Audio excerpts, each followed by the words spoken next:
Hello and welcome. My name is Daphna Adler and I'm one of the counselors here at Los Altos High School. And I am so happy that you are all with us for our Study in Canada session, which is part of International University Month happening throughout October. This is a series of webinars and Zoom sessions about different topics around international study, which is my very favorite topic. In terms of college counseling, super exciting option for students. And this session is going to be all about Canada. You're going to meet some representatives from a variety of universities in Canada, and students, please do ask questions in the chat. It's a great opportunity to find out a lot more about Canada in general, and then the individual universities, and make personal contact with the reps, and they're happy to help you so that you really understand what this whole thing is about. And we have a series of sessions already recorded from earlier in the month. We're kind of in week 3 right now of International University Month. And so there's a whole bunch of sessions already recorded on general international study and different regions, thriving abroad, tips for how to integrate into a new country, student life, stuff like that. We're going to have one about affordability, employability after, and some more regions coming up between now and the end of the month. So definitely tune in, and you can also watch all of these on the College Career Center YouTube channel afterwards. All right, so I'm going to introduce everyone. We're waiting for one more rep, but we'll introduce everyone who's here, and I'm going to turn it over to them. So we've got today Jory Thiel from University of Alberta, Jake Howard from University of British Columbia, Lydia Palmer from University of Toronto, and Shannon Leiss from University of Waterloo. And we are hopefully going to also have University of, or York University, excuse me, University of York is in the UK. York University in Toronto. So I'm going to turn it over to them, and we'll get going. Thanks. Great. Thank you so much for having us all here today. We're really excited to be able to share a little bit more about attending university in Canada. We're going to give you a little bit of a 101 of Canada, what's going on here, what we're all about. We'll also make sure to focus on what education looks like in Canada and how that might be a little bit different from schools and colleges and universities in the US. We also know that the application process, it's a little bit different than applying into the United States or maybe elsewhere around the world. So we'll make sure to give a good overview on what the application and admissions process typically looks like at Canadian universities.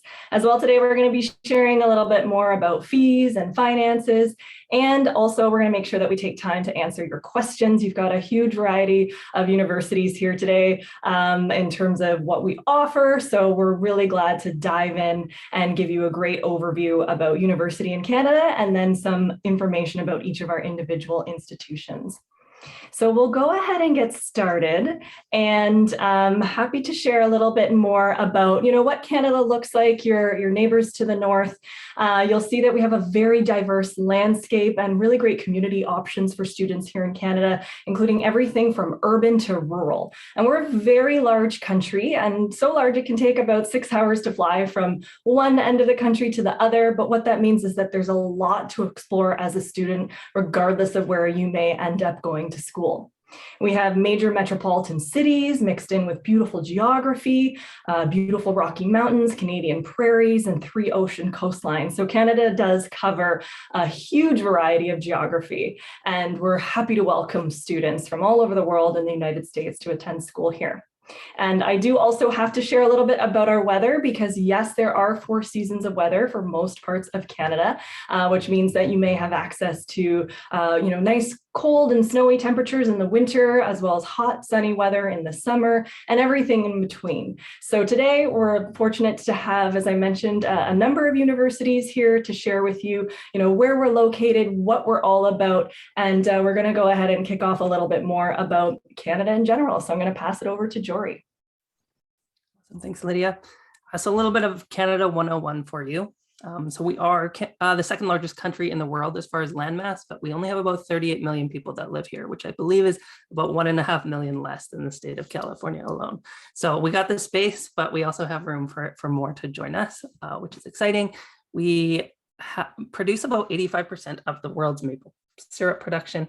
Just as kind of a fun fact, we have about 22% of our population was born outside of Canada, which just really speaks to the multiculturalism and immigration of Canada and Canadians themselves. And then to kick it off, we do have a few famous Canadians that we're quite proud of. So from music, we have Justin Bieber, we have Celine Dion, and more recently we have Shawn Mendes. We also have Drake, and then on screen we have both the Ryan Reynolds and Ryan Gosling. We also have some literary, Margaret Atwood, we have Terry Fox, we have Jim Carrey, as well as Justin Trudeau, who leads our country. In the top, we have Uber. Uber was actually started in Canada, as well as you might be familiar with a popular Canadian dish called the poutine, which originates in Montreal. So passing it on to why we live in Canada. Is this? Hey, sorry, I was just unmuting myself. That's a crime I commit all the time. So I'm Ruby. I'm from the University of York. I'm currently having a battle of wills with my cat. So if he hops up in the image, I apologize. So Canada is ranked usually 1 or 2 in the world for quality of life, and 3rd for education, work, and study. It is a very liberal country. It's progressive. It's constantly working on improving LGBTQ rights and women's rights. No country is by any means perfect, but Canada's doing pretty well. We're politically stable. Our education institutions are internationally respected and recognized all over the world. It is a very safe country. Multiculturalism is in the core beliefs of Canada. There are some areas that are more multicultural, like when you travel like the big cities, upwards of, for instance, Toronto, 50% of the people in the city are originally not from Canada.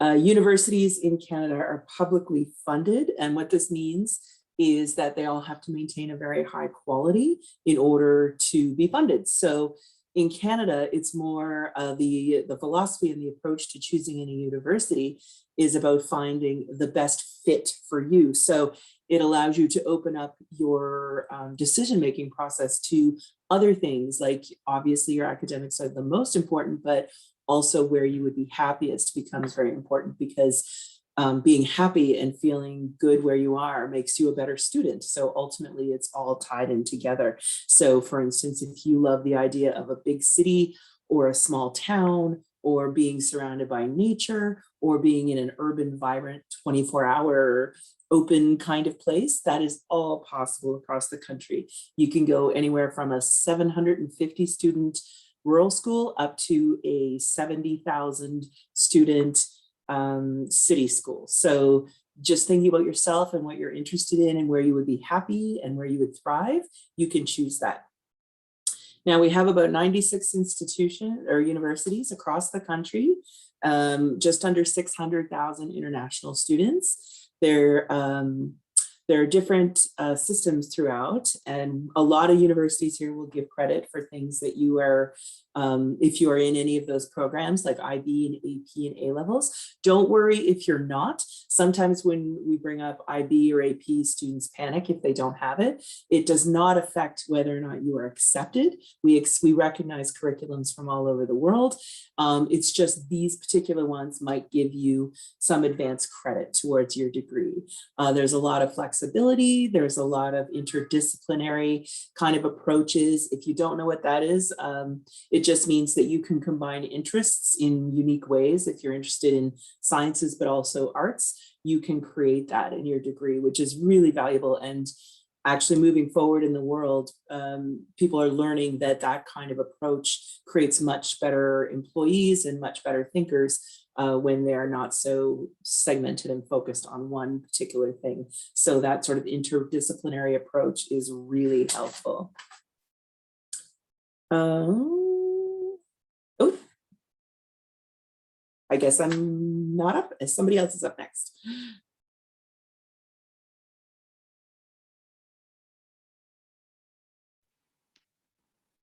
Okay, I can take over from here. So When we're talking about why we study in Canada, first of all, it is very affordable. There is a range of tuition and fees across universities and programs. So take a look at each institution to see what those fees are before you're looking into it, because they could differ not only by institution, but also by program.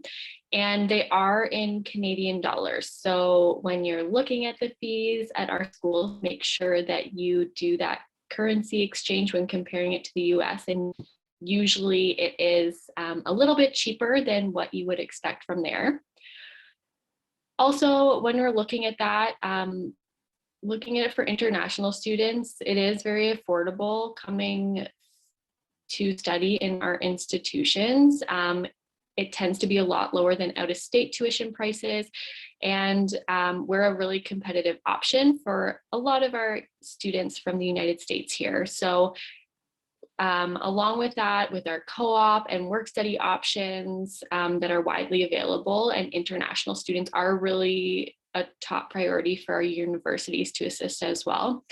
So international student work permit, it gives students the ability to work during their time in Canada for up to 20 hours per week during their studies, and for 40 hours per week in the summer. And students who have completed a 4-year degree also have the ability to remain in Canada for up to 3 years post-graduation to work, and can work towards getting their permanent residency if that is something that they would like as well. So to talk a little bit more then about something else that is a really good reason for students to come to Canada to study is that we have a really big focus on experiential education. So every institution in Canada will have either internship or co-op opportunities, or both of these. And an internship, that might be something that you're more familiar with, and it's a chance to work with a company to gain experience. Traditionally, they're offered either as a single experience, sometimes between 3rd and 2nd year, or 3rd and 4th year of your studies, and they're typically managed at your department or program level rather than across the institution. These are also going to vary in terms of the salary, the length, the timing. It is typically dictated by industry, and it is also something available. Whereas when you are thinking about co-op or cooperative education, this is a system of study that alternates between full-time paid career-related work experience with terms of academic study. So what you do in this case is that you're taking what you're learning in the classroom and applying it to possible careers. Usually it's you're working for 3 to 6 work terms that are either 4 to 8 months in length during your entire undergraduate degree. And the work, it's more structured. So it's vetted and structured, it's supervised and paid by your university to make sure it's a valuable experience, and it is required to complete your degree as well. And this also means that there is a more competitive employment process. So you're applying to the jobs, your school will lay those out for you, and there will be lots available from your schools for you to choose from, but it's up to you to apply with your resume and interview for those jobs. And then by alternating your study work schedules, it allows you to try out multiple different jobs. They're all going to vary in terms of how long they are and how many terms you work for, but it lets you try out different jobs, build your network, and get paid full-time career-related work experience. So moving on then, we're going to chat a little bit more about how to apply to universities in Canada. So I'll talk about it in a very general sense. Typically, applications are accepted from now until March with varying deadlines depending on program or institution. For example, in Ontario, the deadline to apply is February 1st. So make sure you're checking with the school that you're applying to. Students also apply to a major area of study as opposed to an institution as a whole. So this might look like going directly into your major, or some programs have a general first year and allow you to select your major of study either in your 2nd or 3rd year. But you'll know about that ahead of time. So look into that when you're applying to a program as well. And across Canada, a lot of times you're applying directly to the institution on their web pages. Some schools are listed on the Common App, so you might be able to find them there. But Ontario and British Columbia are two exceptions where we each have province-wide application systems. In Ontario, it's called the Ontario University Application Centre, where you apply to all universities in each of our provinces. So if you're applying to Ontario or BC, look for those. And many schools, when we're talking about admissions, will work on a rolling admission timeline. So schools make decision as you complete your application. And some programs have hard deadlines. So again, it's always important to check with your schools to see what those specific deadlines are. And then once you receive an offer, then you typically begin your studies in September and it runs through to April, which is a traditional school year composed of 2 4-month terms, which can sometimes be shaken up a little bit if you're in the co-op program. But again, like Ruby mentioned, most Canadian universities are public and held to the same quality. So when you're choosing to apply, try to find out what the best fit for you is rather than looking at that ranking tier system, because all of our schools have high education with degrees that are recognized around the world. And one last note to note when you are applying, if you're looking into things like law or medicine or dentistry, these are all postgraduate programs. So in Canada here, you need a bachelor program or an undergraduate degree before you go on to those postgraduate programs, which are called graduate level or master PhD. So that is some of the wording to look for and something to consider when you're looking into schools as well. And now I will pass it over to my colleague Jake at UBC. Thanks, Shannon. So I'm going to talk a little bit about the overall admission requirements when you're applying to a Canadian system.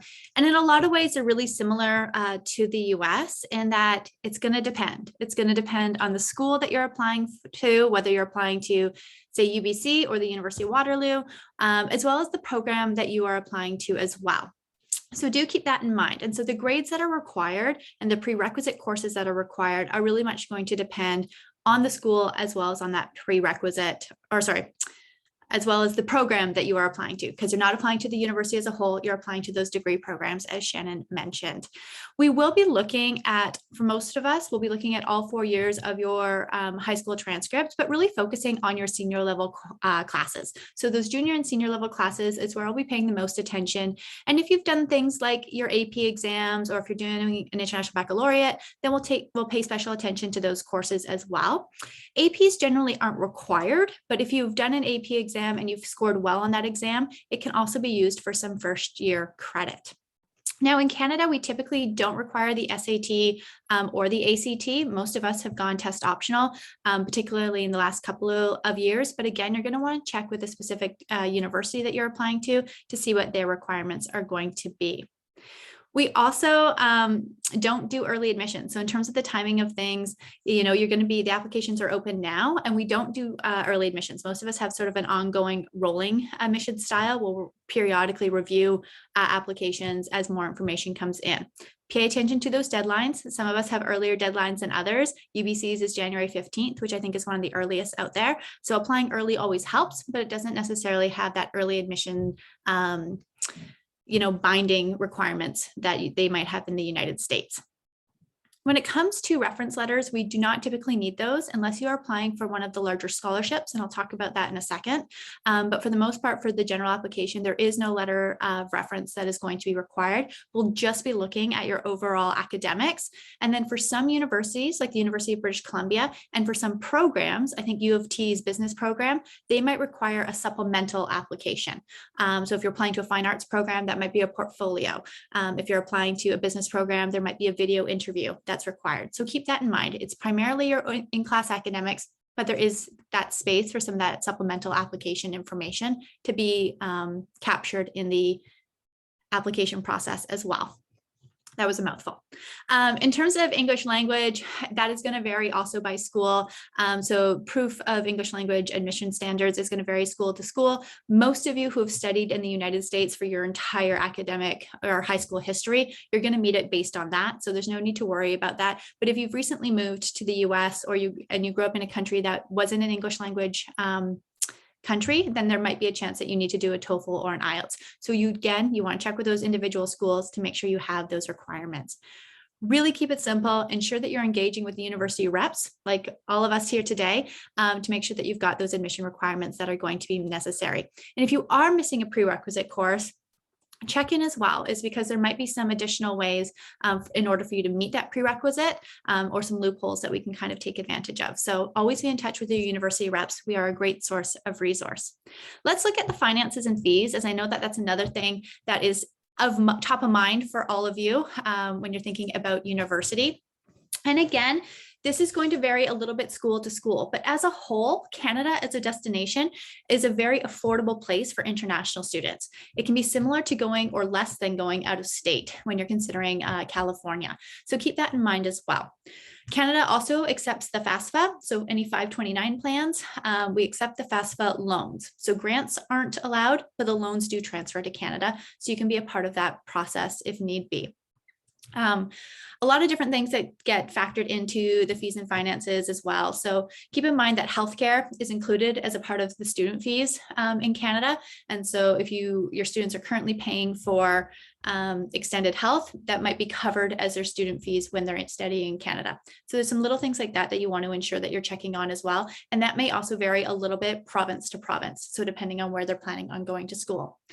If any of you are sneaky Canadians or perhaps have Canadian parents and just happen to be living in California, also note that you are going to be eligible for the domestic tuition rates. So even if you've never stepped foot in Canada, you are eligible for the Canadian tuition rates, which means that they are a lot less already. So go ahead and look at all the cost calculators that each of our websites have in order to determine the costs that are going to be eligible to you specifically. Now, in terms of scholarships, every university is going to operate a little bit differently, but the majority of us do have scholarship funding that is available for international students. Whether that's a separate pot of money or whether that's combined with our scholarships for Canadian students is going to vary by the school, but there is funding that is available. However, if you are an international student, so you are an American citizen or a citizen or have citizenship outside of Canada, you are not going to be eligible for financial aid or student loans. Okay, so you want to make sure that you're doing that within the US or looking at our scholarship programs. If you're a dual citizen and you do have Canadian scholarship, then you could apply for some of the loans that are available within Canada as well. I know it gets a little bit confusing. If you have any questions, we can talk about that afterwards. Tuition is also going to vary by school and also by program. So tuition is charged based on the number of credits or the number of courses that you're taking per year. So keep that in mind that it's going to vary quite a bit between the universities that you're studying. And also remember that the Canadian dollar versus the US dollar, there's always going to be the exchange rate to factor in. So for the most part, you guys are already getting quite the discount. I think that covers most of the details. Except for the one thing I wanted to add is on-campus jobs. Sorry about that. So there is the opportunity to work as an international student as part of your study permit. You are eligible to work for 20 hours, both on and off campus. This could be in co-ops like Shannon was talking about, or it could also just be part-time jobs that you have while you're going through your academic studies. So there is a lot of ways to also help you finance your education while you're going to school in Canada. Thank you so much. At this point, I'm going to pass it over to Jory to talk a little bit about the University of Alberta specifically. Okay, just unmute myself. Thank you. Yes, now we'll just go through, I guess, each of our institutions individually for a minute or so. So to start it off, I represent the University of Alberta.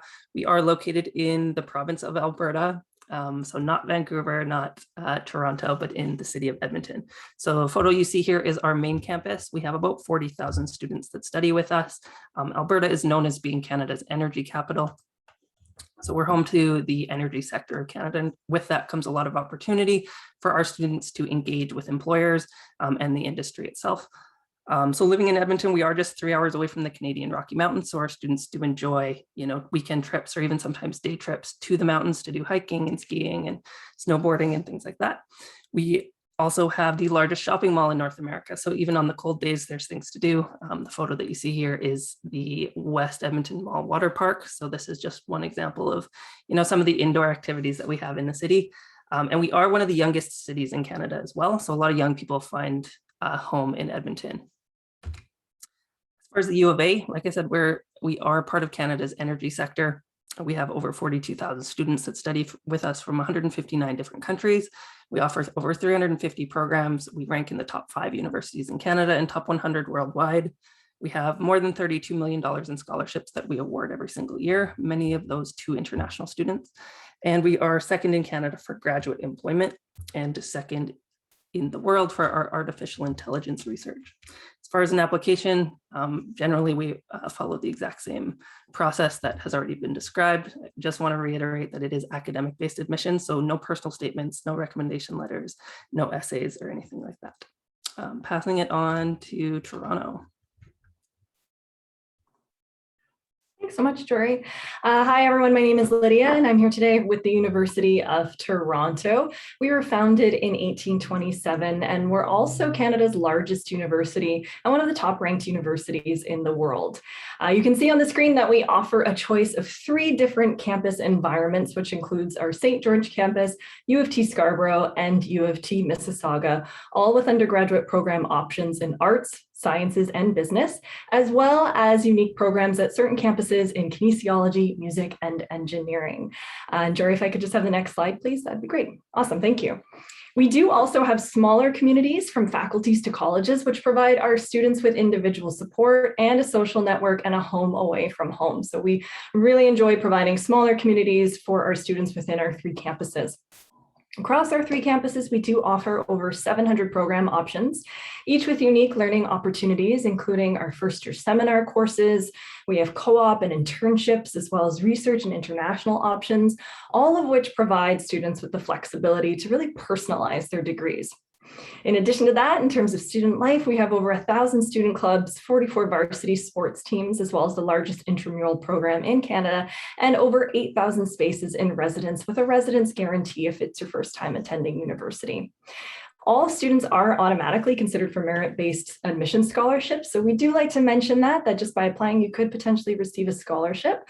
As well, you'll have access to our Awards Explorer and opportunity to search for additional scholarships that may require an application. And one in particular that I'll mention is our Lester B. Pearson Scholarship, which is our largest award for international students. And that would be a full ride to U of T.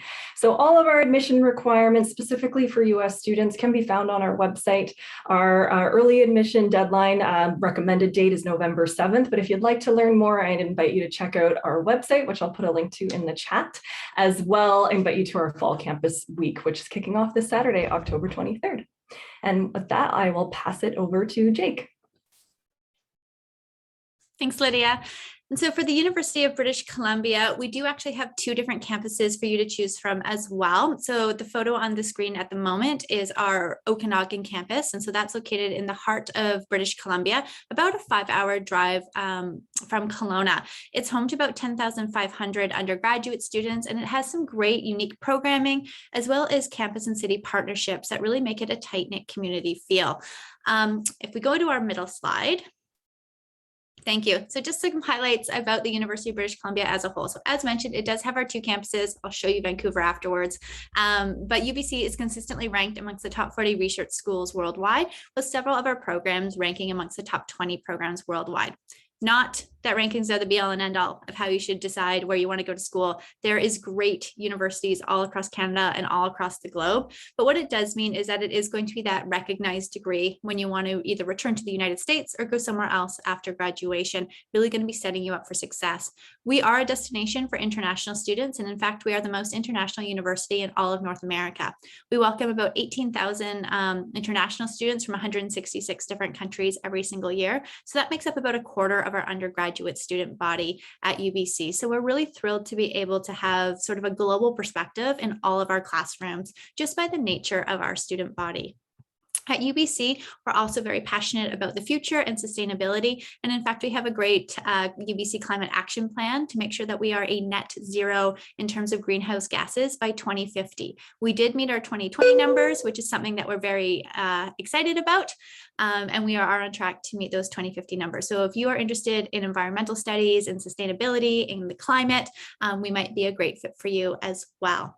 I do want to mention that we do have over 260 different undergraduate majors, everything from sort of your traditional, psychology, business, engineering, and sciences to some unique programming as well in our Faculty of Forestry, our Faculty of Land and Food Systems, and Health and Exercise Science. So no matter what it is that you want to study, UBC might have the program that you're interested in. Our motto at UBC is "Tumest," which means that it's up to you or it's yours. And we really embody that with a variety of different extracurricular activities that students can get involved in, from research to work experience, groups and clubs, athletics, and our Go Global program. Each of these really lots of different information that I don't have time to talk to you about today for all of them, but I would really encourage you to do some research on all of the different extracurricular activities, because I think that that's what really sort of defines the university and separates it from some of the other ones, is the things that happen outside of the classroom for you. And then the last thing I wanted to mention is that UBC graduates really joined this global network of over 350,000 alumni across 148 different countries. So if you are interested in some international experiences after graduation as well, if you do have dreams of going abroad to work, these are going to be options for you at the University of British Columbia. And if we can just highlight the Vancouver campus quickly on my final slide, this is a shot of our Vancouver campus. It is located right on the Pacific Ocean, about 20 minutes from downtown Vancouver, and it is at home to about 46,000 undergraduate students. So it is our big campus. And so 2 amazing campus options for you, lots of different extracurricular activities to take part in, and a great array of academics is really what the University of British Columbia is all about. At this point, I will pass it off to Waterloo.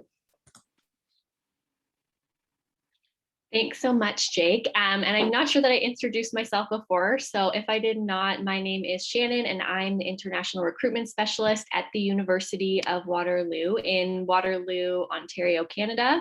And in Waterloo, there's a population of around 600,000 people, and we're about an hour drive from the Greater Toronto area. And in between that, we're known as the Tech Corridor, or the Silicon Valley of the North. So there is a lot of entrepreneurship in the area too. And in just over 60 years, Waterloo has grown to become one of the top 200 schools in the world as a comprehensive university with over 100 undergraduate programs and a wide array of subjects, including things like engineering, computer science, global business and digital arts, environment and business, and science and aviation. 20% of our 34,000 undergraduate students are international, and we are also known as Canada's Innovation University because of our co-op program, our unique approach to business, and our 100% student-owned IP policy, so you own any ideas that you create, and we are home to one of the largest startup incubators in North America. We are also home to the largest cooperative education program of its kind in the world, with over 20,000 or 70% of our students enrolled. And we have over 7,000 employers all over the world that hire Waterloo students specifically to get this job experience. And from the very beginning, 60 years ago, Waterloo was designed to be different. We teach students to think in new ways, connect research and academics with real world challenges and opportunities. So now if we look at admissions on the next slide, like I mentioned before, all of our applications are submitted through the Ontario University Application Center. And the deadline to submit that as documents is February 1st. And we require high school diploma prerequisite courses at the AP or grade 12 senior academic level. And admission averages, they are going to vary by major. Reference letters are not required, and our only program that does require the SAT or ACTs is engineering. But if you are unable to complete that this year, please contact us directly, and I'll put my email into the chat afterwards for you to be able to contact me. But engineering at Waterloo, it also does require chemistry in addition to the other required courses. We do also have something called an admission information form that allows you to tell us more about yourself. It's similar to a personal statement, but it's short answer questions. And we want to see your interests and everything you're passionate about outside of your strong academics. And you are also considered for all scholarships automatically based on grades and the admission information form. If you are applying to a math or computer science program, you also should be writing the Euclid or Canadian Senior Math Contest. And you can also connect with me directly if you do have questions about that. And finally, if you're looking for comparable universities in the United States, I would say that we're most similar to the University of Cincinnati or Drexel University, Georgia Tech, and Northeastern. So that's all for me. Thank you so much. And I will pass it off to Ruby. Hello. Okay, so I'm representing York University, which is also in Ontario. It's in Toronto. It's not as downtown as U of T, but it is a 30-minute subway drive from the campus, the main campus, down to the CN Tower. So it's very much in Toronto. We have 2 campuses in Toronto currently, and then several abroad. The 2 in Toronto, one is Kiel, and that is the largest. So that gives you that large school experience. There are about 45,000 students on that campus. It's a self-contained campus, so everything on that campus is York related. So it's very easy to focus on your school life and your studies and your classes and your social life without getting distracted by the city around you. I joke, if you want to get distracted, you have to get on the subway. Conveniently enough, the subway, there are 2 subway stops on campus, which means that it's not a hassle to get right from your classes down to the heart of the art district and the cultural everything, and it's very convenient. The Glendon campus is also in Toronto. It is the small, intimate campus. So if you love the idea of Toronto, but you're a little overwhelmed by the idea of a campus that's 45,000, the Glendon campus is about 4,000. And it looks very much like the East Coast Ivy League small university kind of feel. It's got like vines all over all the buildings. You're removed from traffic. You're surrounded by nature. And there's a free shuttle that travels back and forth every day, all day between the campuses. So you can take advantage of both different styles. We are, like I said, we have about 55,000 students. Just under 11,000 are international, and they're from over 170 countries. So in terms of your life, you'll make friends from all over the world, but in terms of your education, that exponentially increases it, because not only will you be in classes, you will be in classes hearing perspectives from all over the world when you're discussing things, which is immensely important when you go out into the world later to work. We have tons of alumni scattered all throughout the world. We have international university partners all over the world. And that means for you, if you want to do exchange, you can go to a ton of different places. So if you're studying visual arts and you want to go to Italy for a semester, we have someone there, we have a partnership, et cetera, et cetera, et cetera. The Glendon campus tends to have a lot more language focused and international programs like French. You can actually get a bilingual or a trilingual degree. And you can have classes, for instance, in psychology that are taught in French at that particular campus. York is a very comprehensive university. We offer everything from space engineering to disaster management to education, law, sciences, arts, dance, theater, film.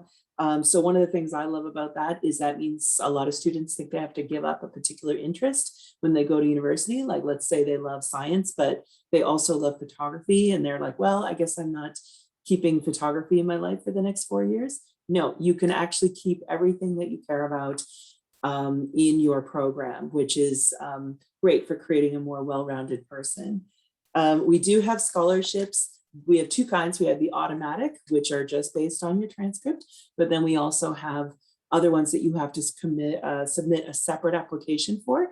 That deadline is February 1st. Always pay special attention to scholarship deadlines because there is no movement on those dates. Whereas sometimes with applications just to a school, there's a little wiggle room, but with scholarships, no.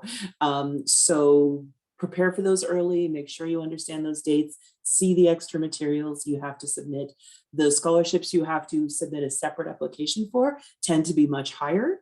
And we've added a bunch of scholarships for next fall that are really attractive and renewable, which means that you could get them for 4 years.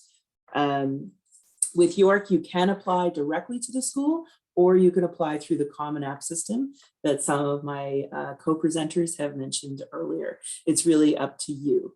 If you want to go to the next slide. Oh, we have the #1 ranked business program. I feel I should mention that in Canada. So if you're interested in business administration, that is a fact that you should find attractive.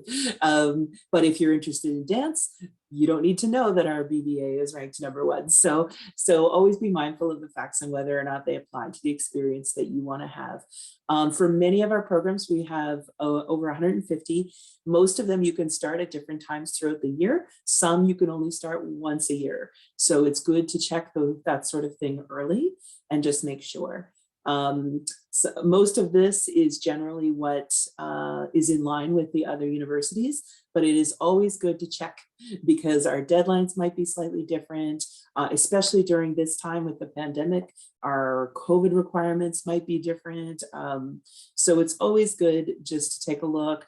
SATs are no longer mandatory right now, and they're re-examining whether or not they're going to keep it that way in the future. So those are things to pay attention to.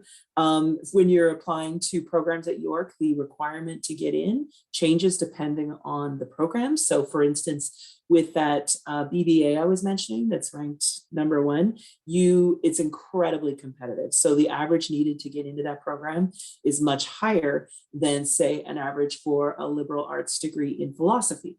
So it's important to check that early. Also prerequisites, because we have different ones for different programs. And so these things you can check early and just remove that stress from this whole process. And I think I'll stop there because there is so much, but you can reach out to any of us at any time. We are here to help you. Don't be shy. It's important that you get the answers you need to make this decision.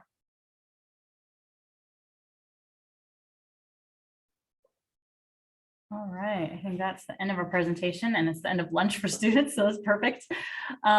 Students, any last questions? These are great questions about scholarships and how to upload transcripts. Awesome, because sometimes it's very different from the US institutions. So any last quick things?